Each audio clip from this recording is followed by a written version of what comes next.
dando-se continuidade aos nossos trabalhos. Seguimos agora, na semana passada nós vimos a questão dos direitos básicos do consumidor. Passamos por uma série de fatores importantes ali nesse início ali de CDC.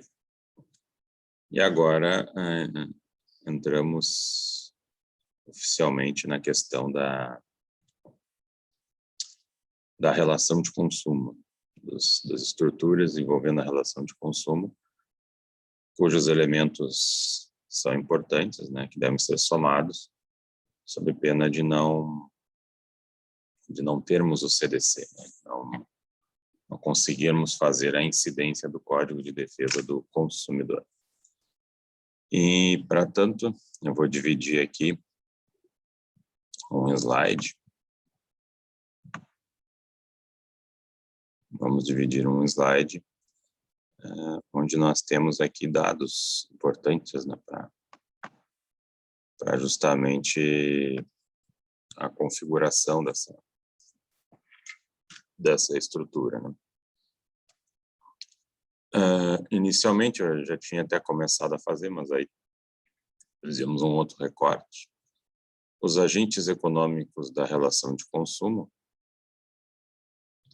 passa-se inicialmente a ideia do conceito de consumidor padrão, né, que é o chamado conceito standard, que aí a gente trabalha sob o foco daquele sujeito que contrata propriamente, né, o sujeito contratante, né, que então participa ativamente da relação de consumo, contratando algum produto ou serviço. Nós temos legislações esparsas pelo mundo, fazendo suas escolhas de quem eles vão considerar como consumidor ou não. Na França existe o Código de la Consommation,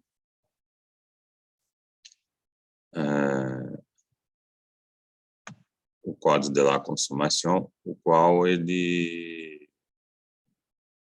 traz para cada tipo de contrato que ele trabalha, ele é uma compilação e não é um código por inteiro. Para cada tipo de contrato que ele trabalha, ele identifica ali quem são os consumidores e os fornecedores. Mas a tendência, em termos de Europa, é não abrir a classificação de consumidor para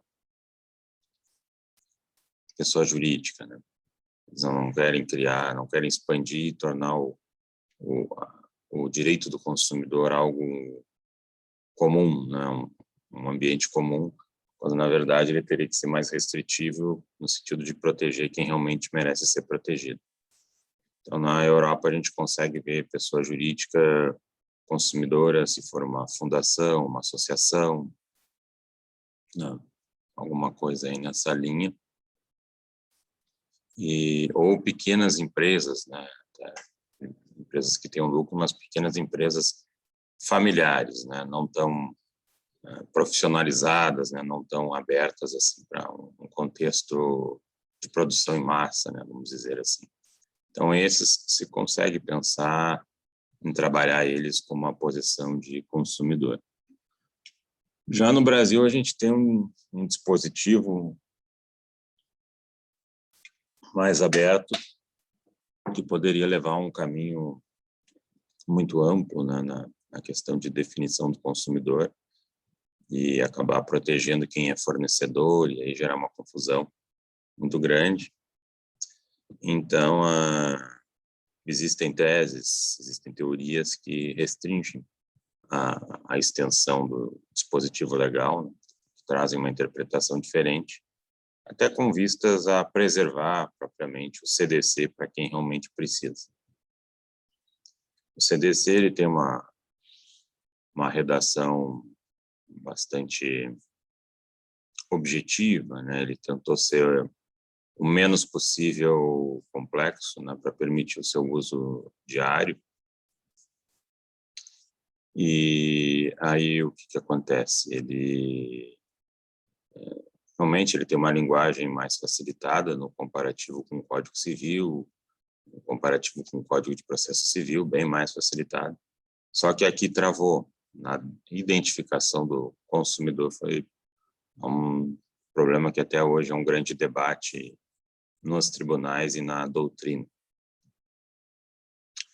Inicialmente, a gente começa ali com a ideia da expressão legal, artigo 2º. Consumidor é toda pessoa física ou jurídica que adquire ou utiliza produto ou serviço como destinatário final. A questão maior aqui é saber quem é o destinatário final. Quem é o sujeito que adquire como destinatário final, que acaba sendo mais um conceito econômico do que um conceito jurídico. Um conceito econômico com vistas a uma análise econômica do que é ser um destinatário final de um produto ou serviço. Aí vem algumas dúvidas, né? Se o sujeito utiliza aquele produto que ele comprou na sua atividade, se aquilo ali é um insumo, se aquilo ali é uma matéria-prima, se ele faz revenda em cima daquele produto, até se uma pessoa jurídica pode ser considerada consumidora, sendo identificada com uma certa vulnerabilidade. Aí, eis que surgem, já no início do CDC, duas teorias. A primeira delas é a teoria finalista tradicional e a segunda é a teoria maximalista. A teoria finalista tradicional é a mais restritiva e a maximalista é a mais aberta para a incidência do CDC. E depois, já com o Código Civil de 2002, já oxigenado pelo Código de Defesa do Consumidor, começou a se desenvolver também a teoria finalista branda, né, devagarzinho, mas hoje ela tem uma aceitação muito importante, muito interessante. Então, trabalhando essas três teorias, nós vamos ter o seguinte. A teoria finalista tradicional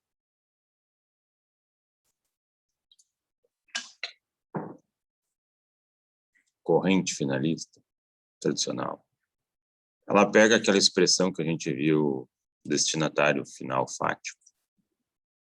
Aliás, destinatário final, que aparece ali no caput do artigo 2º do CDC, e diz o seguinte: esse destinatário final tem que ser o destinatário final fático.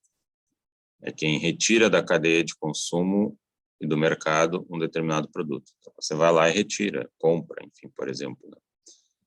Mas esse destinatário final também tem que ser econômico, ou seja, esse bem que você retirou do mercado, ele tem que ser esgotado.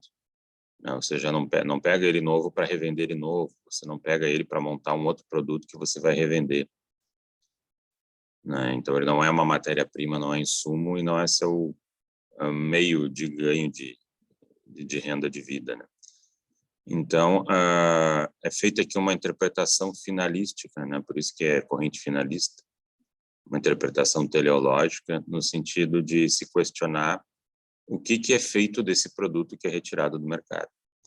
Porque se o sujeito vai usar para si, na sua casa, ali para um consumo direto, se ele for revender daqui a 5, 10, 15 anos, ele já vai revender como usado, já bastante esgotado. Isto não é mercancia. Isto não é atividade comercial. Então, na medida em que ele retira a potencialidade econômica desse produto, ele estaria sendo, então, um consumidor, segundo essa corrente finalista. Mas ela é uma corrente muito restritiva a abrir a empresários, pessoas jurídicas. Teria que ser algo do tipo, comprei um bebedouro para minha empresa. E ainda assim, ela poderia olhar que isso também é um elemento que tu agrega a produção, criando espaços ali diferentes para empregados, enfim, que seja. Mas tem que ser, primeiro, algo fora da produção, né? E segundo, algo para ser esgotado mesmo e não revendido. A tendência forte dela aqui é não abrir para pessoa jurídica nem para empresário, né? Ficar concentrado na pessoa física mesmo. Agora, nós temos aqui, por exemplo, um julgado do STJ, né, que segue essa linha dizendo que O sujeito ele queria uma redução de multa contratual de 10% para 2%. Com isso, ele está tentando usar ali o artigo 51 do CDC, que diz que as multas de mora não podem ser superior a 2%, no caso do consumidor atrasado. Isso está na lei, então ele queria que fosse aplicado o CDC para reduzir o percentual de multa dele. Mas aí ficou compreendido ali que era um financiamento obtido por um empresário destinado a investir na sua atividade negocial e que, por isso, ele não era um destinatário final, era quase como se fosse uma matéria-prima e não haveria por que se falar em relação de consumo e menos ainda em Código de Defesa do Consumidor. Então, nesse sentido aí, foi afastada a pretensão dele e mantida a multa em 10%. Antes de passar pela finalista branda, nós tínhamos também, hoje, muito desuso, uma ideia da corrente finalista, que dizia o seguinte: o consumidor é o destinatário final do produto ou serviço, o destinatário final fático, ou seja, é o sujeito que tira o produto ou serviço do mercado. Mas não estavam interessados em descobrir o que o sujeito ia fazer com esse produto. Então, era uma interpretação muito objetiva, era o ato em si de retirar, de comprar. E aí o CDC, o direito do consumidor, ficava sendo um direito privado em geral, todo mundo que adquirisse ia ser um consumidor. E aí nós temos aqui, por exemplo, um contrato de transporte com prescrição do Código de Defesa do Consumidor de 5 anos. Se fosse o Código Civil, seria 3 anos. 5 anos em caso de indenização decorrente de dano causado em mercadoria durante o respectivo transporte marítimo, não importando para a definição do destinatário final do serviço do transporte o que é feito com o produto transportado. Então, daqui a pouco há uma revenda de veículos que comprou carros da BMW que estão vindo lá da Alemanha, e aí eles foram avariados durante o transporte, e aí eu quero a aplicação do CDC, porque o produto é viciado, ou o produto veio defeituoso, e aí eu quero 5 anos de prescrição, mesmo que esses carros estivessem vindo para mim para revenda, mesmo que eu fosse revender. Então, aí eu abri, né, para o empresário, inclusive, pelo fato de ele comprar um produto que ele vai revender, eu abri para ele ser também consumidor, né? E se eu vulgarizar o CDC, daqui a pouco eu não protejo mais ninguém, né? Daqui a pouco eu vou reclamar com um fornecedor e ele vai dizer, não, mas eu também era consumidor. E daqui a pouco vira um lugar tão comum que você protegendo o forte, você desmerece a lei e ela acaba em desuso. Então, para preservar ele, tem que restringir as hipóteses em que ele vai incidir, somente para aqueles que realmente precisam. Fazendo aqui um meio termo, com o Código Civil de 2002, que foi oxigenado aí pelas linhas de inovação do Código de Defesa do Consumidor, nós temos a corrente finalista aprofundada, chamada de corrente finalista branda. Então, essa daqui vai buscar o seguinte: ela quer a destinação final do produto ou do serviço, né? Quer dizer, aquela retirada, aquela compra do serviço ou do produto do mercado, mais uma vulnerabilidade em concreto, né? Talvez aquela pessoa jurídica, o empresário, não fosse vulnerável no normal das vezes, mas diante de um certo fator não produtivo, ela é vulnerável. E aí ela poderia ser consumidora. Então, tem que se tratar do seguinte: produtos e serviços fora do campo de especialidade, necessidades não produtivas, não incorporadas ali ao produto, identificar a atividade preponderante em relação à vida com o produto ou serviço, de forma que nós tenhamos aqui uma espécie de consumidor misto. Para alguns casos, ele é um empresário consumindo, para outros, ele pode ser um consumidor. Então, daqui a pouco, você tem uma loja lá de produtos de informática. Tudo que é em produto de informática que você compra, você é um empresário. E aí você não pode se queixar com quem lhe vendeu, dizendo que você é um consumidor. Agora, se você tem um ar-condicionado dentro da loja, né, para manter uma certa temperatura agradável a todos, enfim, e até para os próprios produtos. Você não revende ar-condicionado, você não revende peça de ar-condicionado, você não entende de ar-condicionado, você depende da assistência técnica de quem instalou, de quem vendeu, você tem um nível de dependência muito grande e um desconhecimento muito grande. Então, você prova que naquele momento ali, você tem uma vulnerabilidade em relação àquele produto e que ele não é um fator produtivo, não está incorporado diretamente à produção. Então, ali, naquele caso, você poderia ser considerado um consumidor nessa linha da corrente finalista aprofundada por ter uma vulnerabilidade concreta. Isso faz com que, ainda que o CDC diga que consumidores são pessoas físicas ou jurídicas, a tendência é que a pessoa jurídica tenha que provar que ela é consumidora. Ela tem que provar que aquela vulnerabilidade ali é diferente e afeta porque ele não tem relação nenhuma com aquele produto, ele desconhece aquele produto. Então, basta mostrar ali, né, seu campo de atividade e tal, e como aquele produto servia para você, né? Como ele acabava se incorporando à pessoa jurídica, né? E aí você talvez consiga qualificar essa PJ, um empresário, como um consumidor. Aqui nós temos conflito de competência, foro de eleição. Foro de eleição normalmente é uma cláusula abusiva em relações de consumo, né? O consumidor ele tem um domicílio, um privilégio de domicílio, e a demanda ele poder ajuizar na comarca dele, ou ser demandado na comarca dele.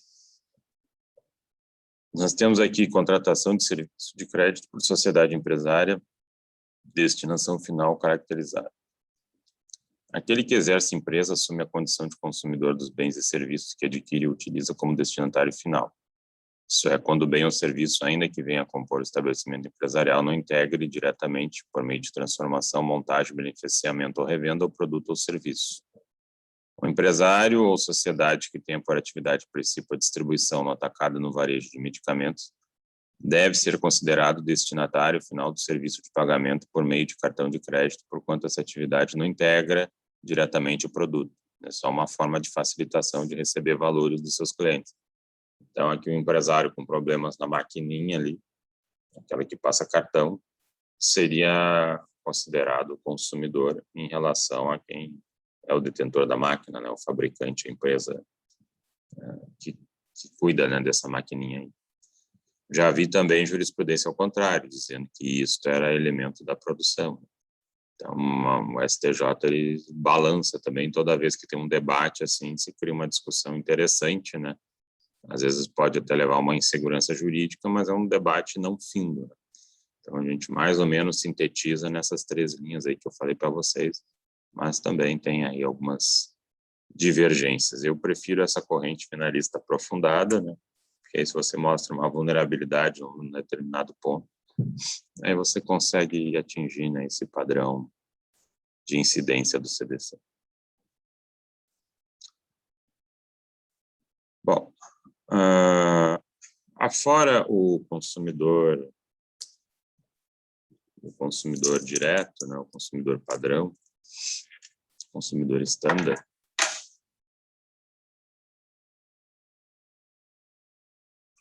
nós temos o artigo 17, que fala sobre os consumidores equiparados, as vítimas do evento. Além do 17, temos também o parágrafo único e o 29 do CDC. Observando que as relações de consumo elas se abrem aí para um comprometimento aí muito grande de indivíduos, de danos muito uniformes que se repetem, né? Um produto colocado no mercado, distribuído aí em grande quantidade, 1.000, 2.000, 3.000, 4.000, ele tem uma potencialidade de lesão de uma massa de sujeitos de várias maneiras, e às vezes você não tem como determinar quantos foram atingidos. Uma publicidade que se mostra enganosa, você não tem como precisar quantos realmente foram afetados por ela e acabaram sendo induzidos aí alguma situação aí de lesão, né? Então, a ideia do CDC é que se possa utilizá-lo toda vez que existam essas potencialidades de expansão de danos, né? Artigo 2º, parágrafo único, artigo 29 do CDC, mesmo que eu não consiga determinar as pessoas comprometidas.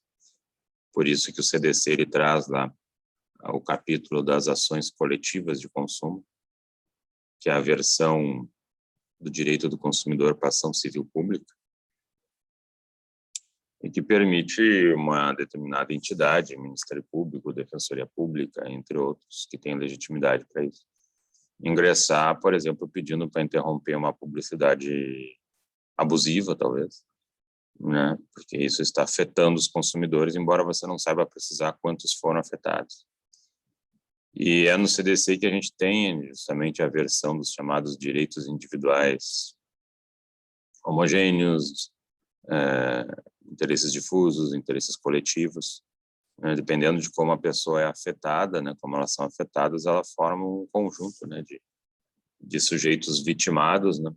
Que vão ser protegidos por uma ação coletiva e que, dependendo do caso, ao final dela, eles possam utilizá-la como um título executivo judicial para executar as lesões individuais que eles sofreram. E essas pessoas não determinadas, né, equiparadas, porque eles não são, muitas vezes, aquele comprador direto que a gente pode identificar, que fez seu contrato, que tem seu prejuízo, eles são chamados os bystanders, né? Muitas vezes são os bystanders vítimas não contratantes. Às vezes nem a pessoa nem fez contrato nenhum, mas foi atingida, sendo então uma coletividade exposta a práticas abusivas. Quando essa vítima ela é bem identificável, assim, por assim dizer, a gente já, dependendo do tipo de dano que afeta ela, a gente coloca ela no 17 do CDC. Em geral, a gente trata aqui de defeitos do produto ou do serviço, né, que é o sujeito que estava no lugar errado na hora errada. Você está atravessando ali uma rua e um carro lhe atropela, mesmo que fosse um carro novo, recém-tirado da concessionária. Por quê? Porque o carro tinha problema no freio, né, um problema de fabricação, enfim. E isso, claro, prejudica quem comprou ele, tem seu prejuízo, mas também tem prejuízo aquela vítima prejudicada por essa falha de um produto que ela não comprou. Então, por isso que eu digo, é o sujeito do lugar errado na hora errada. Ele não pagou nada, não comprou nada e ocorreu um acidente de consumo que atingiu ele. Antigamente, a gente usava garrafas de vidro para refrigerante, né? Eu me lembro disso, você tinha que deixar vasilhames no supermercado e comprava, e aí ganhava um ticket e trocava lá no supermercado, eles não lhe cobravam vasilhame. Era um saco aquilo, eram garrafas pesadas, e ainda eles empacotavam em sacos de papel. Era uma aventura carregar aquilo.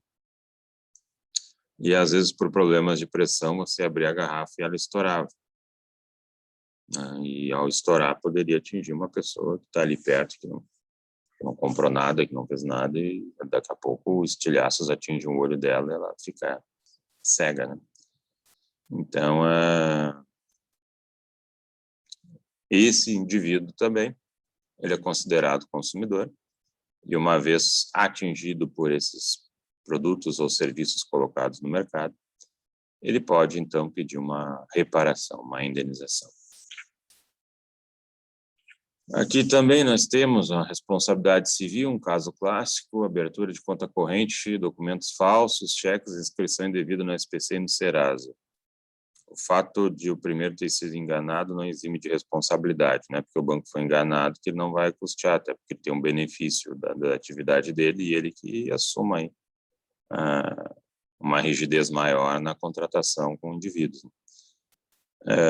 Nesse contexto aqui, você nem sabe que foi aberta uma conta corrente em seu nome, nem sabe que tinha crédito, que esse crédito foi usado, e às vezes, por um acaso, você vem saber que foi para o SPC ou para o Serasa. Então, dentro desse contexto aí, você é um bystander, né? Mas como bystander, como consumidor equiparado, você tem pleno direito aí a reivindicar sua indenização como se fosse um consumidor direto. Essa é a ideia do legislador do CDC, diante dos riscos que o mercado oferece, né? O mercado oferece uma série de desafios, né? E às vezes compromete algumas pessoas, e essas pessoas têm que estar municiadas e assumam o ônus aquele que tem o bônus da venda do produto ou de um serviço. Bom, saindo da configuração de consumidor, nós temos a de fornecedor. O artigo 3º do CDC, caput, diz que fornecedor é toda pessoa física ou jurídica, pública ou privada, nacional ou estrangeira, bem como os entes despersonalizados que desenvolvem atividades de produção, montagem, criação, construção, transformação, importação, exportação, distribuição, comercialização de produtos ou serviços. Quer dizer, o rol de verbos, de atividades que envolve o fornecedor é muito amplo. Os fatores que envolvem a produção e colocação de produtos ou serviços no mercado é muito aberto, né? E, nesse sentido, tanto uma pessoa física ou jurídica, inclusive pública, né? Estranhamente, uma pública também pode acabar num contexto de relação de consumo, né? Quando fala ali entes despersonalizados, até entidades não registradas. Um camelô pode ser, por exemplo, um fornecedor. E aí o que acontece? A gente vai buscar no fornecedor não uma atividade eventual. O sujeito me vendeu o carro usado dele. Ele vende carros, ele lida com isso? Não, ele não lida. Bom, então não há uma relação de consumo, né? Você até pode se achar meio consumidor, mas não há uma relação de consumo, ele não é fornecedor. É uma compra e venda a ser resolvida com base no Código Civil. Então, a gente exige aqui do fornecedor uma profissionalidade, né, na sua atuação, o que isso demanda uma habitualidade. Ninguém é profissional agindo uma única vez, né? Você vive daquilo, né? Aquilo ali é sua fonte de lucro, de renda, né? Então, você tem um vínculo forte com essa atividade de produzir, importar, intermediar, comprar aqui, vender ali, comercializar. Não é necessário, né, ser um empresário registrado, né? Pode ser uma sociedade de fato irregular, um camelô, enfim. Por quê? Porque eles realizam com habitualidade essa atividade de intermediação, venda de produtos ou serviços. Esse é o contexto que se abre para a gente qualificar alguém como fornecedor. A preocupação do legislador do CDC sempre foi focada em proteger o consumidor da melhor forma, né? E, para tanto, não é difícil você ver que na relação de consumo possam existir mais de um fornecedor, ou às vezes até 3 ou 4, dependendo da estrutura com que você negocia, né? Se você pega um rol de contratos conexos, por exemplo, envolvendo um pacote de turismo, você tem a agência que te vendeu, você tem a empresa aérea, você tem ali o hotel que vai te receber, você tem o pessoal dos passeios internos. E aonde um deles falha, compromete toda a estrutura, né? E a ideia é que, dependendo de como as coisas foram construídas, que haja uma solidariedade entre esses players aí, para subsidiar os prejuízos assumidos, impostos ao consumidor. Então, existe muito forte essa ideia de solidariedade entre fornecedores, que começa ali no artigo 7º, parágrafo único do CDC, que diz: tendo mais de um autor ou ofensa, todos responderão solidariamente, tenha participado mais ou menos em relação ao dano gerado ao consumidor. Artigo 25, parágrafo 1º, havendo mais de um responsável pela causação do dano, todos responderão solidariamente pela reparação prevista nessa e nas seções anteriores. E ainda, o CDC foi mais longe ao abrir para o artigo 34. 34 diz o quê? O fornecedor do produto ou serviço é solidariamente responsável pelos atos de seus prepostos ou representantes autônomos, Na medida em que o Código Civil, nos artigos 933 a 932, ele trabalha ali com a ideia de responsabilidade objetiva da pessoa em relação aos seus empregados. Então, o empregado que falha e gera um dano, ele atrai uma responsabilidade objetiva ao patrão, bastando provar que o dano, né, e a ação desse empregado ou omissão, pesando uma presunção de culpa em elegendo, escolheu mal o empregado, e em vigilando, não acompanhou corretamente a execução da atividade. Então, aqui no CDC, a gente amplia essa estrutura, porque atrai para o fornecedor não só aquela responsabilidade pelo empregado, que já está ali no Código Civil, né? Não precisaria repetir. Então, aqui ele amplia isso, acrescentando o quê? Que ele é solidariamente responsável pelos atos de seus prepostos ou representantes autônomos. Quer dizer, não é um empregado, mas é alguém que naquele momento está representando a marca, está representando o fornecedor. Daqui a pouco você tem aí um corretor de seguros credenciado para vender seguros de uma empresa X e ele comete falhas, né? E aí você vai na empresa X que autoriza aquele sujeito a vender produtos dela e deveria cuidar, né, para ver como ele está fazendo isso, né, se ele tem treino para isso, como ele está realizando isso. Então,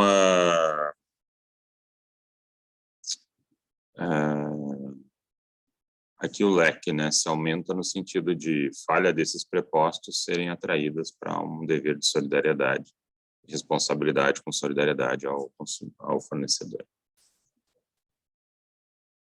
Bom, e aí a gente tem também no CDC o conceito de produto. O produto é qualquer bem móvel ou imóvel, material e imaterial. Do ponto de vista imaterial, hoje, cada vez mais, né, são esses produtos da linha de informática, softwares, jogos, etc. Tudo isso aí são estruturas mais abstratas, né, estão num mundo à parte, né, não tem aquela ideia do manuseio direto, né. Então, tem aí uma amplitude aí bem grande, né, dentro dessa ideia de produto. E serviço é o conceito que mais nos interessa, é o conceito mais interessante, porque o CDC, no parágrafo 2º, ali diz o seguinte: serviço é qualquer atividade fornecida no mercado de consumo, mediante remuneração, inclusive as de natureza bancária, financeira, de crédito e securitária, salvo as decorrentes das relações de caráter trabalhista. O que acontece aqui? Aqui se fala em remuneração. Muitas vezes você tem um serviço que nem sempre é remunerado diretamente, né? Ele pode ser remunerado indiretamente, mas sempre é remunerado. Porque a gente diz que no mercado não existe almoço grátis. Quando alguém diz, isso é grátis, isso é free, não. Está sendo pago de alguma forma. E aqui deu um problema, há uns 15 anos atrás ou mais, no parágrafo 2º do artigo 3º, com a chamada ADIM 2591, ADIM dos bancos. As instituições financeiras não parecem gostar muito do CDC, porque ele traz ali uma série de deveres que elas devem incorporar, principalmente pré-negociais, no sentido de explicar bem ao consumidor o que está ocorrendo, para permitir que ele tenha liberdade de escolha, né? Quem não compreende o que está fazendo não tem essa liberdade. E aí, os bancos disseram, né, passaram 10 anos de CDC, isso lá em 2001, mais ou menos, eles disseram que, nessa parte aqui o CDC é inconstitucional. Nessa parte aqui ele é inconstitucional. E por que ele é inconstitucional? Porque para tratar dos bancos teria que ter ali uma lei complementar que é prevista no artigo 192 da Constituição Federal, que até hoje não foi feita e nem creio que vai ser feita, e que traçaria ali alguns perfis que os bancos devem observar, limites, né? E banco não quer limite. Então, nessa lei complementar, o lobby bancário não permite que acabe sendo feito. E ele disse que essa é a lei que poderia regulá-lo, né? E não o CDC, que é uma lei ordinária. Então, aqui teria um ponto de inconstitucionalidade formal do CDC avançando um tema que seria de uma lei complementar. Por maioria, no STF, a DIN foi derrubada, dizendo que o CDC é plenamente aplicável às instituições financeiras. Ia ser estranho, né, que o setor aí, quando não é o mais demandado, é o segundo mais demandado, em termos de reclamações pelo Brasil afora, né, por N motivos, e justamente esse aí não ser afetado pelo CDC, a não ser atingido pela disciplina do CDC. Então, os bancos perderam e o CDC continua sendo utilizado, né, nessa seara. Se não fosse, quer dizer, uma série de coisas aí mínimas não seriam exigíveis, quer dizer, o banco não precisaria entregar cópia de contrato, não precisaria informar nada previamente para o usuário, se houvesse invasão da conta dele ou prejuízos por hackers ou terceiros, o banco também não se responsabilizaria. Quer dizer, seria uma atividade com seu risco natural, mas que o consumidor teria que absorver isso. E eles estariam, então, de fora, né, dentro dessa órbita aí de indenizar os prejuízos causados. Então, seria um absurdo, né, e seria um retrocesso muito grande se comparado com outros países do mundo. Então, o CDC, sim, é aplicável a bancos. Serviços gratuitos. Ali no nosso dispositivo, parágrafo 2º do artigo 3º, a gente fala em remuneração. Mas essa remuneração ela pode ser direta ou indireta. Qualquer forma de ganho do fornecedor, direto ou indireto. Então, tem atividades gratuitas ligadas ao marketing para atrair consumidores, coquetéis, lavagem de carro, viagens prêmios, transporte gratuito, etc., que são pagos no preço do produto ou serviço que você compra, ou também é pago um pouquinho, mas dá uma rentabilidade muito grande, porque é algo já com um olhar massificado. Então, não existe almoço grátis no mercado, né? Tudo que você recebe grátis, de alguma maneira, você está retribuindo, né? Você está remunerando. Então, essa parte aí, se der algum problema, né, nesse extra, nesse grátis, você pode também reclamar com base no CDC. Tinha uma época aí que eu acho que era Editora Globo, não lembro, eram umas revistas que você assinava, e aí quem assinasse a revista por um ano tinha direito a uma passagem da Transbrasil. Aí a Transbrasil, que era uma empresa antiga, faliu, né? E aí as pessoas não conseguiam a passagem junto com a empresa e foram cobrar junto à Editora Globo. Ela disse, não, isso é problema da transportadora. Não mesmo, você prometeu, você garantiu essa passagem. E aí a editora teve que pagar lá com uma outra empresa, né? Acertar com uma outra empresa o valor dessas passagens que as pessoas tinham direito, né? Por conta dessa falência aí. Porque até o gratuito também é uma relação de consumo, e se ele gerar danos, né, você é indenizado. Se você oferece um estacionamento grátis para alguém e o carro é arrombado, furtado nesse estacionamento grátis, não obstante aquela responsabilidade do estacionamento em si, que já está bem versada no STJ, mas também porque é uma relação de consumo ali. Naquele momento já deu início à relação de consumo. A relação de consumo ela não começa propriamente com a compra e venda, com a assinatura do contrato. Ela começa antes num ambiente ali de obrigações pré-contratuais, ainda mais no mercado, né, que é muito comum a ideia de publicidade, oferta, né, e ali é o segredo das coisas, da forma como você apresenta isso, né, e a forma como o consumidor vai se comportar diante dessas mensagens, e aí ele pode ter prejuízos ou não. Serviços bancários, eu já falei ali, né? Inclusive tinha súmulas, né, do STJ dizendo que Bancos e administradoras de cartões de crédito também são afetados pelo CDC. E tem um outro tema aqui de serviços muito interessante, e ao mesmo tempo importante, que é a questão dos serviços públicos no CDC. Nós temos ali referências dos serviços públicos no CDC, no artigo 3º, caput, no artigo 4º, inciso 7º, que fala sobre racionalização dos serviços públicos como princípio da política nacional das relações de consumo. Nós temos o artigo 6º, inciso 10º, que fala de direito básico do consumidor à adequada e eficaz prestação de serviços públicos, que é uma repetição do que já diz a Constituição Federal e a Lei de Concessões, entre outras normas, que ficam sempre repetindo, né, que o consumidor tem direito à adequada e eficaz prestação de serviço.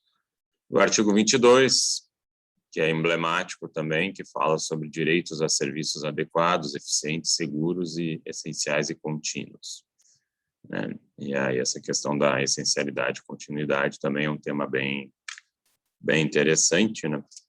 Porque é tido aí como essenciais luz e água, né?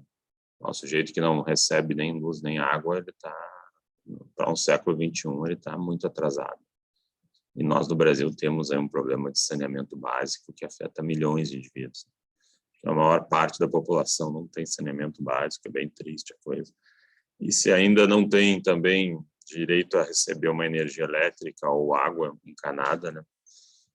Isso afeta uma série de outras coisas, além da dignidade, a própria saúde, né? Como é que você vai pensar que o sujeito vai ter saúde decente se ele não recebe água encanada, né? Fica bebendo água contaminada, enfim, vai tomar banho de um rio contaminado, enfim, que seja, né? Então, isso é muito sério, né? É um problema que já deveria estar resolvido, né? Agora fizeram um marco legal do saneamento básico, né? Vamos ver se eles conseguem colocar isso em prática, né?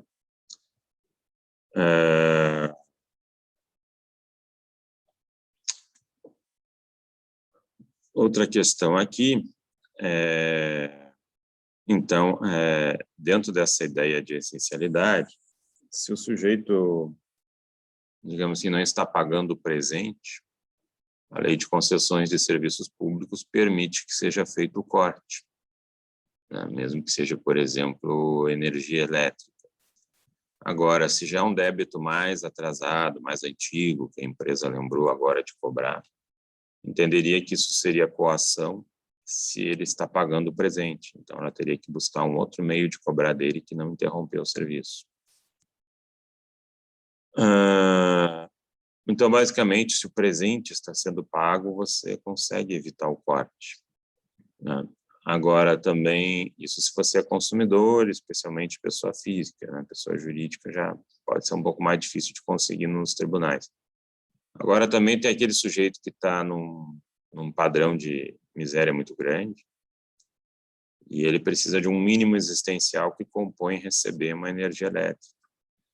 Então, por respeito à dignidade da pessoa humana, se o sujeito está nesse contexto de não conseguir pagar o atual, ele poderia, então, tentar pleitear uma liminar aí para conseguir continuar recebendo esse serviço mesmo sem pagamento, com base no 22, porque ele não tem condições de fazer. Então, também tem jurisprudência nessa linha aí. Bom, e aí para nós definirmos qual serviço público vai ser afetado pelo CDC, existe aqui uma divisão que fala em serviço público próprio, chamado de útil universo, né?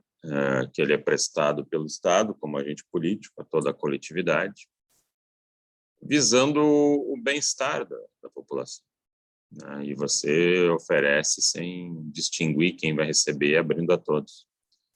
Eles são executados diretamente pela administração pública, ou eventualmente algum convênio. Às vezes se revestem de atos de império e medidas compulsórias. E aí nós temos o caso da segurança pública, da serviços de saúde pública, que tu não tem como mensurar, dividir para cada um como isso está sendo oferecido. Está ali, está disponível, né, para você, e eles são remunerados como? Eles são remunerados pelos tributos que a gente paga, pelos vários impostos, né?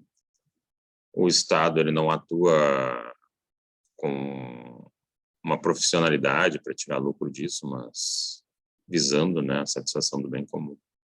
E essas estruturas, esses serviços não sofrem incidência do CDC, do Código de Defesa do Consumidor, não sendo relação de consumo. Então, aqui nós temos, por exemplo, um caso, eu trouxe aqui, nós temos o caso da saúde pública, né? Se você sofreu um erro médico num hospital que lhe atendia pelo SUS, você não pode buscar uma reparação com vistas ao CDC. Ah, mas eu fui no era o Mãe de Deus e o Mãe de Deus é privado e é fornecedor, por que eu não posso vincular ao CDC? Se ele prestou o serviço pelo SUS, não incide o CDC. Se era um hospital público, tipo o Hospital de Pronto-Socorro de Porto Alegre, também não incide o CDC.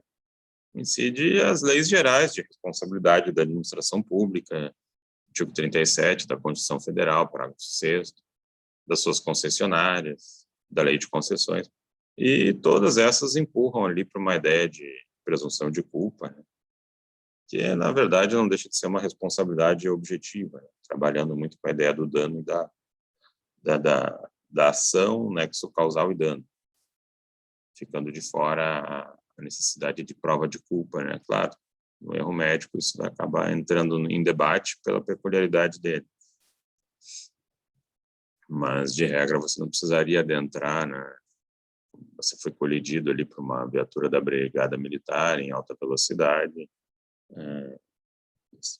daqui a pouco até nem haveria muita culpa, porque ele estava perseguindo um bandido, né? Ou haveria um limite de culpa, que ele, mesmo perseguindo um bandido, ele não poderia ter botado toda a incolumidade a risco, né? A mesma coisa para eu pegar um bandido que saiu do banco, eu vou puxar uma metralhadora e eu vou abrir fogo, né? Quer dizer, daqui a pouco nem vou atingir o sujeito e vou matar 10. Então, quer dizer, 10 inocentes. Então, não dá, tem que ter ponderação dos meios, né, para justificar as ações, né? Então, esses aí são contextos que não se usam o CDC, não se usa o Código de Defesa do Consumidor. Até o Código Civil entra, mas não o CDC.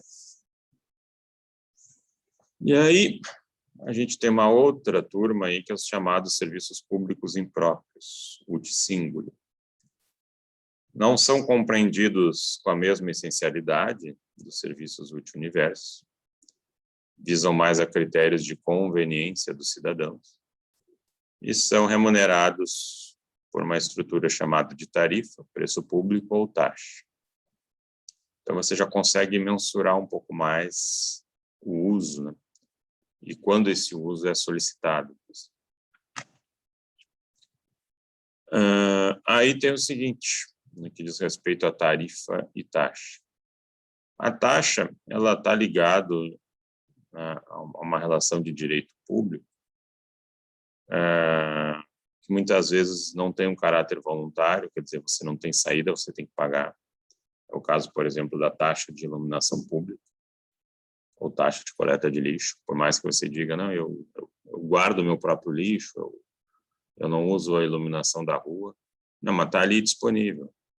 E aí a gente divide entre os usuários da cidade, né, esse serviço que é disponibilizado, e todos têm que pagar.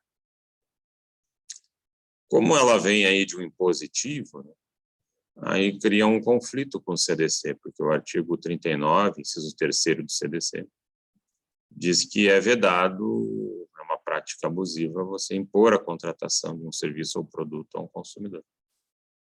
Então, isso seria uma prática abusiva, né? Então, para não ser uma prática abusiva, a gente vai entender que o que vem de taxa não gera relação de consumo.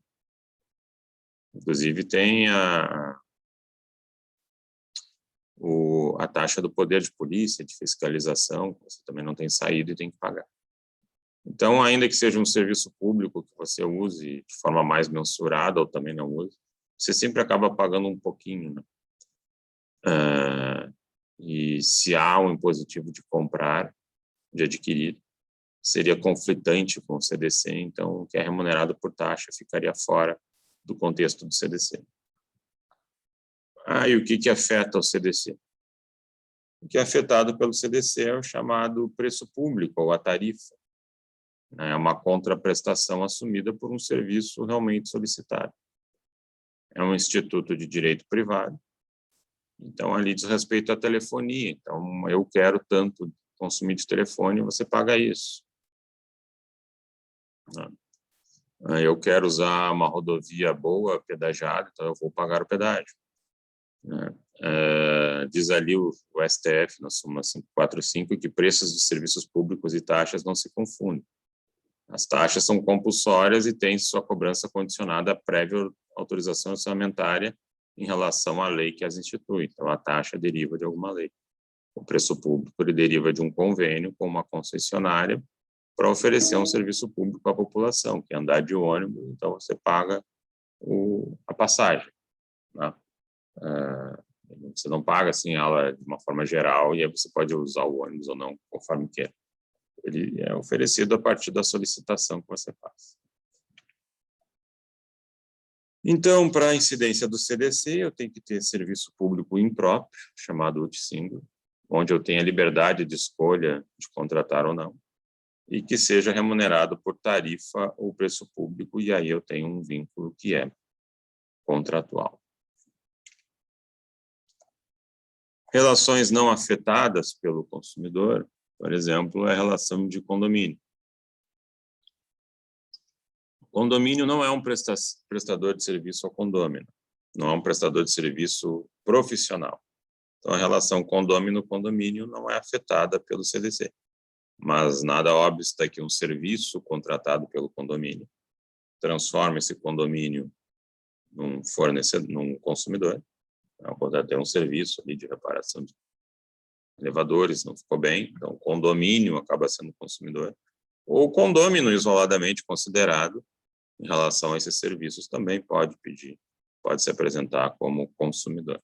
Só entre condômino e condomínio não existe relação de consumo, se resolve com base ali no Código Civil. Relação locatícia, em que o sujeito pretendendo redução de multa de 10% para 2%, né, em relação ao atraso, mas agora eu acho que já foi reduzido também para 2%, mas por conta da própria legislação específica.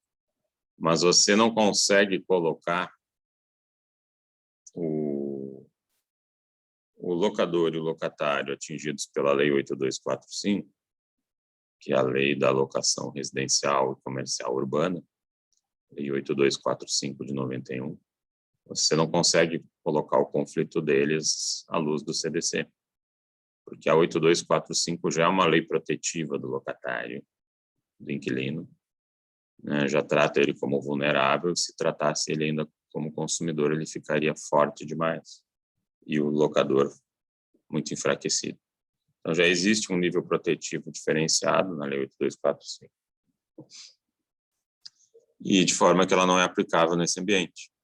Claro que em relação fora disso, né, fora desse contexto da 8245, ou em relações paralelas, poderia ser. Né? Se você aluga um carro da Localiza, que se rege aí pelo Código Civil, também se rege pelo CDC. Né? Aí é uma relação de consumo. Não haveria problema. Se você contratou uma imobiliária para administrar o aluguel de uma determinada unidade sua e ela falha, ali existe uma relação de consumo. Você como locador e ela como imobiliária. Se você como inquilino foi atraído para alugar alguma coisa, algum imóvel, por uma publicidade abusiva dessa imobiliária, esse inquilino em relação a ela também é um consumidor e ela é um fornecedor.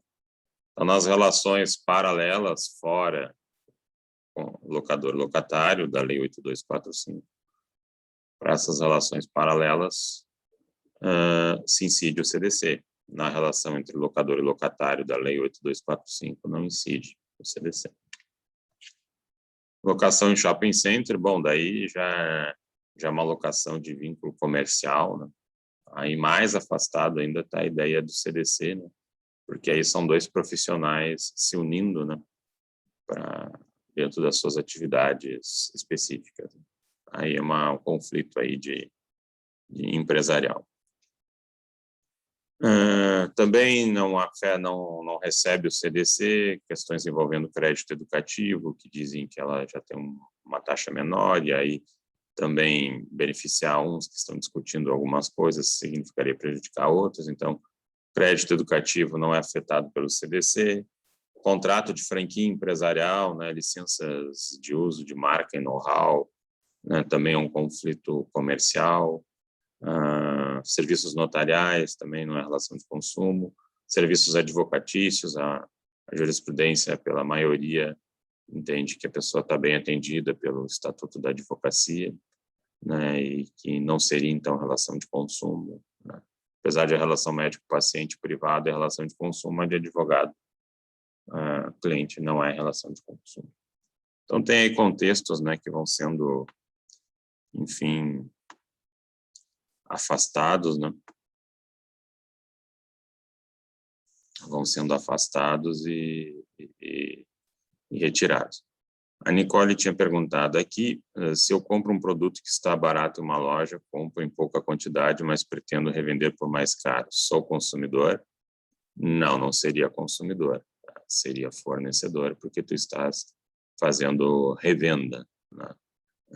Estás intermediando aí uma compra de um produto para uma revenda posterior. Sobre a proteção contra produtos, ela se aplica normalmente a NFT.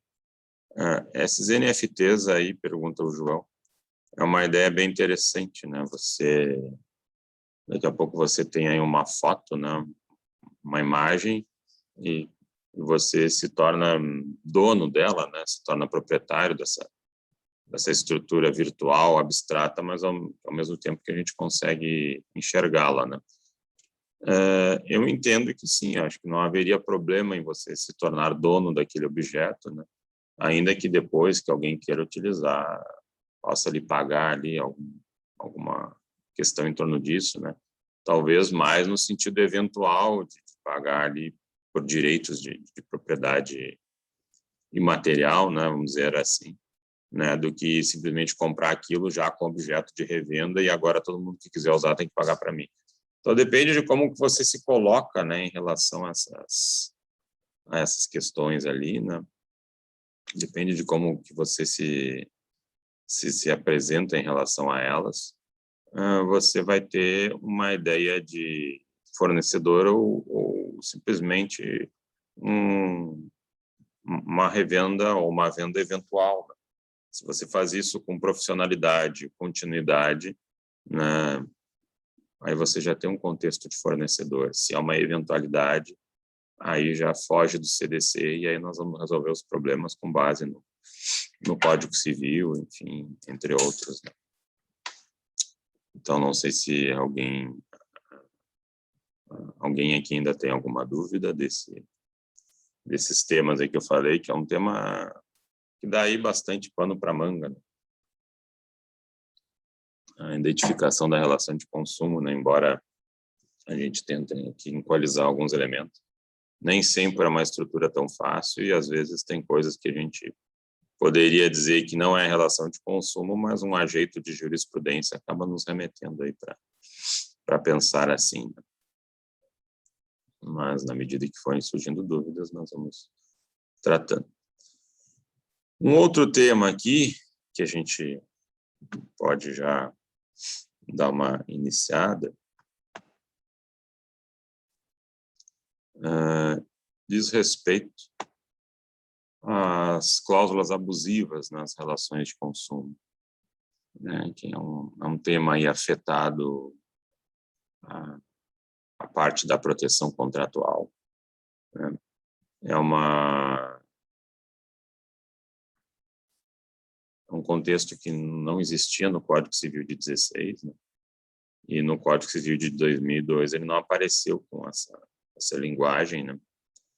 E aqui é um momento que representa muito a intervenção estatal, né? O CDC ele é uma lei intervencionista, né? Sobre as relações contratuais havidas, né? E ele cria normas impositivas, normas cogentes, né? Muitas até, se você não observa, gera até uma persecução criminal, outras punição administrativa, né?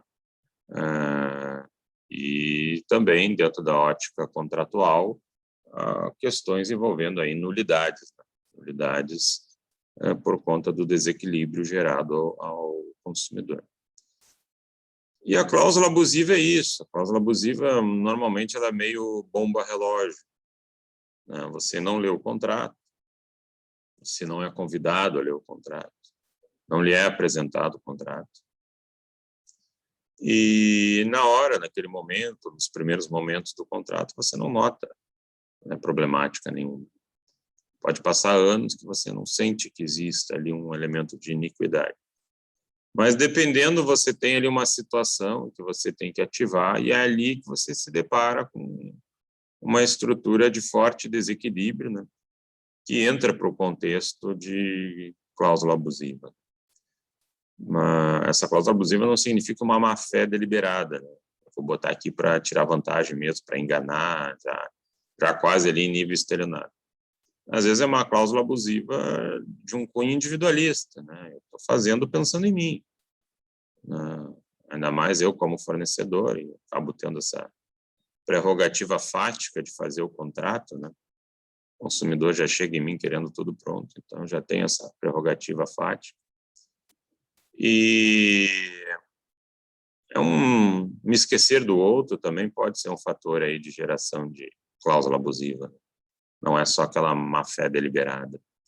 Então, às vezes, eu posso ter um contrato que está tudo indo bem, legal, e é um contrato de execução diferida no tempo, né? Daqui a pouco eu comprei um imóvel, estou pagando parcelado, aí eu quero sair. Me apertei, perdi o emprego, etc.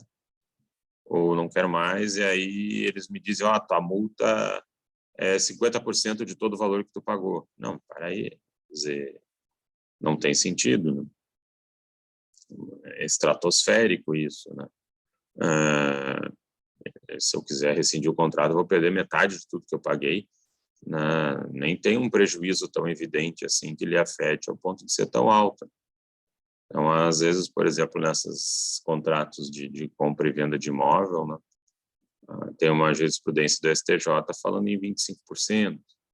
Isso daí, então, supre o prejuízo do fornecedor com desfazimento do contrato, recolocação dele no mercado, venda para um novo adquirente, né? Enquanto ele não vende, ele está com aquele imóvel ali parado, né?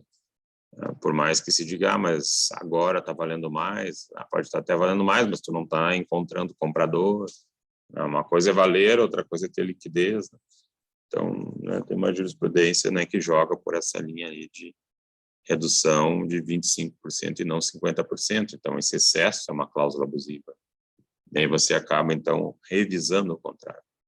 Toda vez que você tem uma cláusula abusiva, a tendência é que você vá revisar o contrato. As antigas ações revisionais de juros, que davam certo há 15, 20 anos atrás, elas batiam sempre no 51 do CDC, que é a regra geral das cláusulas abusivas. E ali você fazia ação revisional de juros, na verdade era ação revisional de cláusula prevendo juros abusivos, né? Então, ali você conseguia não anular todo o contrato, manteria ele vigente, né? Mas readaptaria essa cláusula que traz um desequilíbrio muito forte, né, para o consumidor. Bom, aí também tem a questão para chegar na cláusula abusiva, né? Não que não exista cláusula abusiva fora do contrato de adesão, pode existir, mas ela é mais afetada pelo contrato de adesão, né? Porque o contrato de adesão é o contrato do século É o contrato pós-revolução industrial, né? Quando você começa a fazer em grande escala os produtos e serviços, né? Você já não tem mais aquele vínculo artesanal, né? Daquela unidade feita especialmente para você. E aí você quer vender, e aí você precisa de celeridade, e aí não tem como sentar com cada um para negociar, então tem que entregar um negócio pronto. É o cartão de crédito, é o plano de saúde, é o seguro do carro, é o serviço de telefonia, tudo vem pronto. Né? E é nesse contrato de adesão que um só redige que a tendência é de ter esses elementos, ou para tirar vantagem deliberada, né? Já uma coisa dolosa, né? Ou uma conduta culposa, no sentido de só lembrar de si, não do outro, né? Que eles fluem, né, com mais intensidade, porque um contrato que fosse debatido, a gente, não que não possa ter cláusula abusiva, mas a gente pode criar um nível de contenção melhor. E aí o que acontece? O histórico, né, que nos remete aqui para o artigo 51 do CDC, ele está lá na Alemanha, lá na década de 70. Lá na década de 70, 76, fizeram uma lei chamada de AGB Gesetz, que na tradução seria Lei de Condições Gerais dos Negócios. O contrato de adesão, aquele pré-redigido, é muito parecido com as condições gerais dos negócios. Condições gerais aparece muito em contrato de seguro. Você faz uma apólice, né, com um resumo dos principais fatores ali do contrato, e depois eles te mandam um manualzinho com outros detalhes, com as condições gerais do contrato. Mas o plano é prático mesmo, né, tudo pré-redigido. E ali, então, para moralizar um pouco essa estrutura, né, tão presente, né, na nossa vida, que é o contrato de adesão, eles fizeram uma lei para regular isso, para criar alguns limites, né, principalmente para quem está redigindo. E ali nessa AGB Gesetz tinha parágrafos 9, 10 e 11. Na Alemanha eles não usam artigos, eles falam em parágrafos. E ali eles acabaram criando um sistema de cláusulas abusivas, né? O 9, 10 e 11 era o que falava de cláusulas abusivas em contratos de adesão, nessa lei alemã. E essa lei, depois, o Código Civil Alemão, em 2002, ele sofreu uma reforma, e essa lei foi jogada lá para dentro dele. Então, parte dessa lei está lá no Código Civil Alemão, chamado de BGB. E esses parágrafos 9º, 10º e 11 dessa lei ali que eu falei, AGB Gesetz, se transformaram nos parágrafos 307, 308 e 309 do Código Civil Alemão. E lá no 307 diz o seguinte, né, é abusiva, né, as cláusulas contrárias à boa-fé. Boa-fé é meio complicado, né, de mostrar num primeiro lance, assim, porque você tem que ver o caso concreto para ver o que seriam deveres anexos que você vai exigir do fornecedor naquele caso ali. E uma vez que esses deveres anexos não estejam sendo feitos, você tem uma conduta contrária à boa-fé objetiva e, portanto, uma cláusula abusiva. Exemplo ali, uma cláusula dizendo que você não vai indenizar carros estacionados no seu empreendimento. Você quebra um dever anexo de segurança, de cooperação, e aí afeta a boa-fé objetiva. Temos o 308 também, parágrafo 308, que diz que existe uma lista cinza de situações que podem ou não ser consideradas pelo juiz como de cláusulas abusivas, dependendo de como elas se comportam num determinado contrato. E tem o parágrafo 309, que é o da lista negra. Então, tudo ali que está pontuado, né, título exemplificativo, né, uma cláusula dizendo A, dizendo B, dizendo C, pelo Código Civil Alemão, uma cláusula abusiva. Pegou o contrato, está ali, não tem discussão, ela já é abusiva. E se ela for abusiva, o que eu faço? Eu anulo o contrato? Não. Na Alemanha, eles vão até para uma linha mais prática, é ineficaz. Eu não preciso nem declarar que ela é abusiva, só ela é ineficaz, não tem validade. O que for para acontecer, ele não vai acontecer. Ela não tem... Ela perde essa praticidade. E depois vem, né? Daí essa lei AGB Gesetz acabou também inspirando a União Europeia. A União Europeia ela tem diplomas, tem normas, né, que ela expede, e algumas dessas normas os Estados-membros têm que incorporar na sua legislação. Então você tem lá 5 anos para trazer uma lei falando sobre um determinado tema. E foi o que aconteceu com a Diretiva 1393 da União Europeia, que é uma diretiva tratando de cláusulas abusivas em relações de consumo, né, já ali com seu texto, e com a qual vocês têm 5 anos, os Estados-membros, para criar lei interna, repetindo o que eu estou falando aqui. E ali eles diziam, olha, é uma cláusula abusiva, aquela que não tenha sido objeto de negociação, que gera um desequilíbrio significativo. Considera-se que uma cláusula não foi objeto de negociação, a que tenha sido redigida previamente, de forma que o consumidor não pudesse influir no seu conteúdo, principalmente se presente em cláusula abusiva. Sendo que a avaliação dessa abusividade não é propriamente na adequação entre preço e remuneração, não é a questão propriamente no equilíbrio econômico que essa cláusula vai gerar, mas sim sobre o fato de ela não estar sendo clara e compreensível. Você assinou uma coisa e não compreendeu aquele detalhe que depois o fornecedor vai te exigir. Então, essa falta de informação, né, daquela restrição presente no contrato, atrai para aquela cláusula um contexto de abusividade, um contexto de ineficácia. Então, pune-se aquele que deveria ter informado. Informar para os alemães significa dividir o que sabe. Então, se você não fez isso, é porque você queria realmente tirar vantagem da falta de compreensão do outro. E aí vem o castigo, que é a ineficácia dessa cláusula abusiva. E depois, claro, aí entramos no CDC, né, com peculiaridades, né? Vamos explorar aqui alguns caminhos.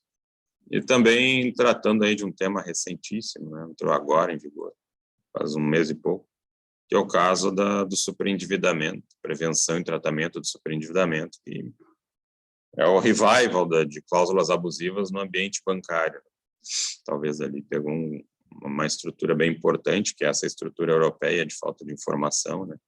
Ali está bem latente, né? E está tudo novo, né? Tem um campo novo aí para ser trabalhado em cima disso, né? Aí eu pergunto para vocês, né, se alguém tem alguma dúvida aqui, se alguém ficou com alguma dúvida em relação ao que a gente falou, de relação de consumo, de cláusulas abusivas. Semana que vem nós temos, então, a nossa aula presencial, né? Vai ser um prazer poder encontrar vocês aqui, né, para a gente comprovar que a gente existe mesmo, que não somos bots, né? E também trocar alguma ideia, né? Tragam dúvidas aí, outras questões também. Pode ser de fora do programa envolvendo relação de consumo. Vai ser um prazer aí debater e tratar com vocês. Então, quarta-feira, dia 8, aguardo vocês aqui na PUC aqui para a gente dar continuidade, então, aos nossos estudos aí. Uma boa semana a todos, um abraço a todos e ficamos em contato.